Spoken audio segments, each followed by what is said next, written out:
Shalom a todos, bienvenidos, qué gusto que estén nuevamente por allá. Les hago un comentario, yo te improviso el estudio acá en mi casa, así que por eso ven ahí los lentes que tiene un reflejo de la computadora, no tengo luces profesionales, o sea, vamos de a poquito, así que vamos a ir mejorando de a poquito, así que eso es lo de menos. Bueno, hoy vamos a ver un tema bastante interesante, vamos a ir pasando directamente, que no es para menos, es un tema que se llama ojo por ojo, diente por diente. Bien, yo en lo particular he estudiado hace unos, más o menos hace unos 20 años atrás, estuve 10 años en una iglesia donde yo era líder, había estudiado la escuela de vida y demás cosas, y los que me enseñaron ahí, que si sos cristiano también te lo habrán enseñado a vos, que la ley de ojo por ojo, diente por diente viene de la ley del talión. Bien, vamos a ver en profundidad si verdaderamente era así como nos lo enseñaron o no. Según vamos a analizar las escrituras, a ver qué tan cierto es esto o no, de la ley del talión, ojo por ojo, diente por diente, es decir, vos me hiciste mal, yo te pago un mal del mismo daño. Vamos a ver cuán cierto es esto. Empecemos. La ley del talión, esto viene del código Hammurabi. Cuando el pueblo del Señor estuvo en Babel, ellos tuvieron 70 años ahí cautivos y había una cultura la cual se manejaba con el código de Hammurabi. Básicamente, bueno, nosotros conocemos a Nabucodonosor, pero antes de Nabucodonosor había otros reyes ahí en Babilonia y que era Hammurabi. Acá vemos cómo estaba recibiendo por Marduk estas leyes. Está en un código, en una piedra, o sea, esto se encontró en lenguaje acadio, que es un lenguaje muy primitivo. Todos códigos de convivencia. Ahí estamos hablando más o menos hace unos 4500 años atrás, así que imagínense que adelantado que estaban en la época. Acá vemos, por ejemplo, el principio de reciprocidad. Acá estaban las leyes que decía, por ejemplo, que si un hijo había golpeado a su padre, le tenían que cortar las manos. Y si un hombre libre le vaciaba el ojo al hijo de otro hombre libre, le vaciaban el ojo en retorno. O sea, es una ley de yo te pago el mal en la misma medida que vos me lo hiciste. O sea, también otra ley decía que el que quebraba un hueso de un hombre, se le quebraría el hueso al agresor. Bien, acá hay otras leyes más que dice que bueno, eran castigos de igual modo, ¿no? O sea, vos me haces mal, yo te hago el mal de la misma forma. Pero verdaderamente la ley de Dios, como la relata en la Torá, ¿era así la ley? ¿O será que quisieron, con esto de querer separar el cristianismo del judaísmo, hacer dejar a los judíos como si fuesen unos bárbaros? Bueno, vamos directamente a las escrituras, a que ellas nos hablen en la Biblia. Voy a usar la Biblia textual, me parece una traducción bastante fiel. Esto está bien. Acá cometí una falta, me olvidé de poner el libro y el capítulo, ¿sí? Esto es Éxodo 21, estamos en vivo. Éxodo 21, versículo 22, dice: si unos hombres riñen y hieren a una mujer encinta y sus hijos salen sin haber más daño, ciertamente serán multados según lo que el marido de la mujer imponga sobre ellos y les sea impuesto en un tribunal por los jueces. O sea, si una mujer encinta es herida, pero el hijo sale, le tienen que indemnizar el daño del golpe que le hayan dado a la mujer.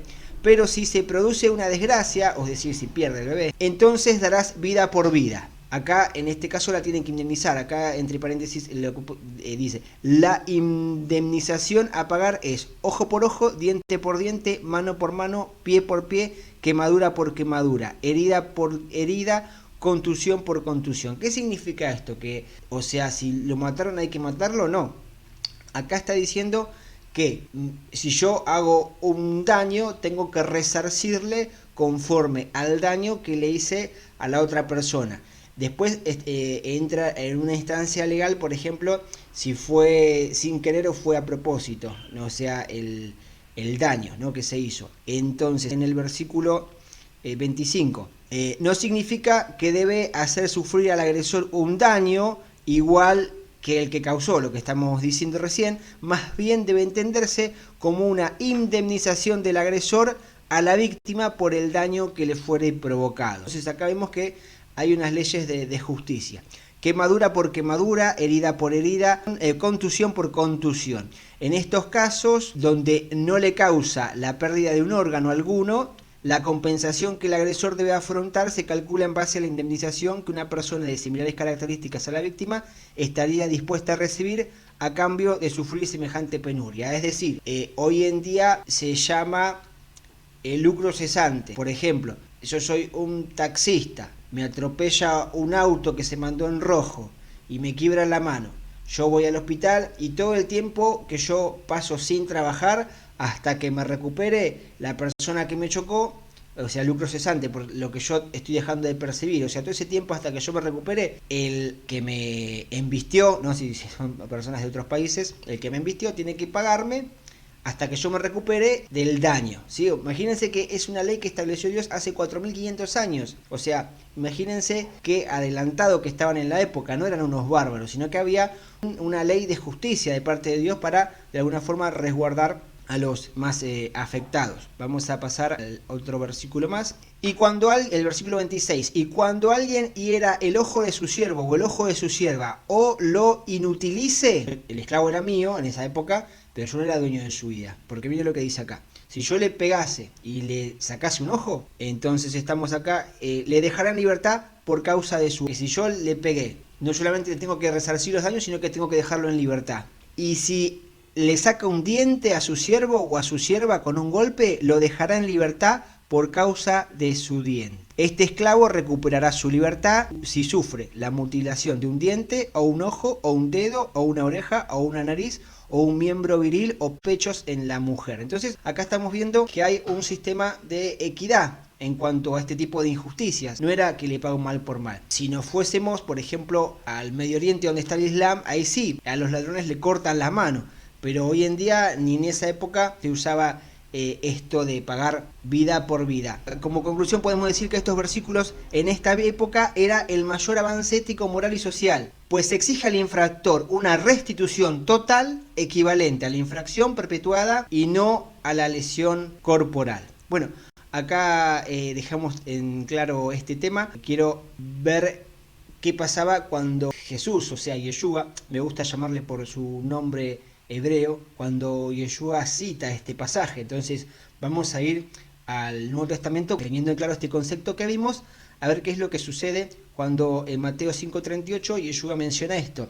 Dice, entonces, ahora cuando lo lean de vuelta, vean que lo que dice Yeshua es lo siguiente. Bueno, vamos a leerlo.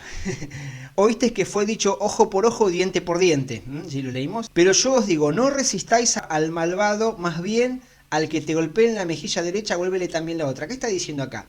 Las personas me pueden hacer mal, sin embargo, uno puede testificar por causa de Cristo, como dice Santiago, no vence el mal con el bien. Esto lo vamos a ver más claro. El versículo 43 dice, oíste que fue dicho, amarás a tu prójimo y aborrecerás a tu enemigo. Lo de aborrecerás en tu enemigo, eso no está en la Biblia, eso es parte del Talmud, la ley oral que en esa época se leía. Pero yo os digo, amad a vuestros enemigos y orad por los que os persiguen, para que seáis hijos de vuestro Padre que está en los cielos, que hace salir el sol sobre los malvados y los buenos y hace llover sobre los justos y los injustos. Lo que estaba diciendo acá Yeshua era que si bien una persona me puede hacer mal y yo tengo derecho a recriminarle, pero por testimonio de él no responda mal por mal. O sea, está un poco subiendo la vara de la santidad. Ahora, vamos a ver unos versículos. Yo no los voy a leer para no hacerlo muy largo. Yo les voy a pasar ahora los versículos para que ustedes después lo puedan leer con tiempo, ¿sí? Acostumbren siempre a respaldar la información de todo lo que escuchen, no solamente de mí, sino de todas las personas. Hay una costumbre en el cristianismo que nos gusta que nos den todo masticado. No, también tenemos que investigar, ver, buscar, evaluar lo que me están diciendo. Ahora les voy a pasar unos versículos y después ustedes los leen en sus casas. Acá está en Efesios 6, que los conceptos son sobre esto de que el siervo tiene que dar testimonio ante el amo cuando lo tratan mal. Acá en Efesios 6, como en Colosenses 3, 22, 25, vemos como insta a que los siervos obedezcan a los señores y den testimonio por causa de él. Les voy a dar otros pasajes más que respaldan este punto. Acá habla de recibir recompensa del Señor. Tenemos también 1 de Pedro 2.18, dice que se sometan con todo temor a los amos y no solo a los buenos y los apacibles. O sea, está subiendo la vara de que así como él sufrió por nosotros, suframos por su causa. Tito 2, del 9 al 10 también dice lo mismo. A los que se someten a sus amos, que en todo sean complacientes y no respondones, no hurtando, sino mostrando completa fidelidad, para que en todo adornen la doctrina de Dios nuestro Salvador. Perfecto. Ahora, traído un poco más de luz a este tema del ojo por ojo, diente por diente, ahora les quiero hacer una pregunta con total sinceridad. No quiero que nadie se lo tome mal, yo en su momento tampoco lo supe, pero ¿ustedes saben quiénes eran o quién los habían ordenado o cómo fue que aparecieron estos jueces que estaban con Moisés? Es importante saberlo porque después esto va a tener repercusión cuando viene el Mesías y cómo es juzgado. Acá yo les pasé unos pasajes, esto es tarea para el hogar, no lo voy a leer acá, después ustedes léanlos tranquilo. Acá en estos pasajes relata cuando Moisés, todo el pueblo venía a consultarle a él, como era tanto pueblo, Jetro su suegro le dice, mirá, ¿por qué no te buscas gente capaz, honesta, como vos, para que pueda juzgar al pueblo y las causas más difíciles que vengan a vos, pero ordená personas justas? A Moisés le parece bien la idea, después ustedes lo pueden leer este pasaje, pues el eterno Yahvé lo cita a Moisés y le dice, buscá 70 personas justas en el pueblo que yo los voy a revestir, voy a sacar de tu espíritu y los voy a revestir en ello para que te puedan ayudar. A partir de ahí, esos 70 personas más Moisés, que eran 71, de ahí surge lo que serían los jueces que fueron por generaciones después juzgando a Israel. Esto también vamos a verlo después más en profundidad, como les decía, porque es muy importante cuando más adelante veamos cómo lo juzgan a Yeshua, que lo juzga el Sanedrín. De ahí desciende esto que estoy hablando, nace de ahí, desde Moisés. Se llama Bet Din, que es casa de juicio. Bet en hebreo es casa y Din es juicio. De ahí viene el Sanedrín, que estaba compuesto de 71 miembros, ¿no? Como yo les mencionaba recién. Eso después se fue por generaciones hasta la época de Yeshua. Estaba compuesto de 71 miembros. Esto lo vamos a ver después más en detalle. Esto es así algo que les cuento, van a ver qué interesante después cuando lo vinculemos con Yeshua. El Nasi era en este caso Moisés, después el principal que presidía en caso de empate, cuando se jugaba a alguien, el Nasi era el que tenía la voz. En la época de Yeshua, el Nasi, o sea el presidente del Sanedrín, era Shemai, se llamaba. Cuando fallece Shemai, más adelante después lo sucede y queda Gamaliel, el famoso Gamaliel, queda como el principal del Sanedrín. Es interesante ver las funciones y los cargos más adelante, vamos a verlo y van a ver qué interesante que es la historia. Esto lo quería traer como modo de perla, que como estábamos hablando de ojo por ojo y el juicio, como ya tenía su sistema de juicio en esa época y no era el sistema de juicio que usaba la gente pagana. De hecho, cuando una persona hería a otra, y no de muerte, sino que fue sin querer, tenían unas ciudades refugio, por ejemplo, donde lo fue a buscar David, al hijo de Jonatán. En Lodebar era una ciudad refugio esa, donde iban las personas que habían matado sin querer, y eso estaba custodiado por Levita. Así que bueno, esto era una pequeña perrita que les quería tirar. Espero que haya quedado claro el tema de que ojo por ojo, diente por diente no es como te lo habían pintado, no eran gente bárbaras, sino eso viene también de lo que es la mentalidad de Grecia, y nada que ver, eran personas que tenían un sistema de justicia bien puestos por el Eterno. Bueno, espero que te haya gustado, dale me gusta, así llegamos a más personas. Gracias. Shalom.